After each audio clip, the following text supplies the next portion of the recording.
তো তদন্ত শুরু হয়েছে। সেটা না দেখেই যারা এই ধরনের কথাবার্তা বলছে বিজেপি ইত্যাদি, তো যোগীরাজ যে কুম্ভ মেলায় মৃত্যুর মিছিল, পদপিষ্ট, আগুনে মৃত্যু, তখন তাদের তদন্ত, তখন তাদের সরকার বিরোধিতা কোথায় থাকে? কুম্ভ মেলা তো কেন্দ্রীয় সরকার আর উত্তরপ্রদেশ সরকার কার্যত যৌথভাবে করে।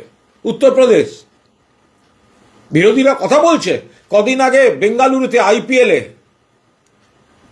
30-এর বেশি হতাহত, পদপিষ্ট হয়ে, বিশৃঙ্খলা, তারা এসে কৈফিয়ত চাইছে। যে ঘটনা ঘটেছে তার পেছনে পরিকল্পিত ষড়যন্ত্র আছে কিনা সেটাও তদন্ত হওয়া দরকার। ছবিগুলো দেখেছেন? কলকাতা মেসি যখন মাঠে ঢুকলো, কারা ঘিরে? কেন্দ্রের বাহিনী, আয়োজকদের নিজস্ব নিরাপত্তা বাহিনী। সেখানে তো কই রাজ্যের কোনো মন্ত্রী ছিলেন না যখন মেসি এলো? তাহলে ওই জায়গাটার ভিড় হলো কারা? কিভাবে হলো? এরপরেও যে জটলাটা ঘুরেছে সেখানে তো মূলত ছিল বাকিরা, ওই কেন্দ্রীয় বাহিনী এবং নিরাপত্তা বাহিনী, আয়োজকরা করেছিল।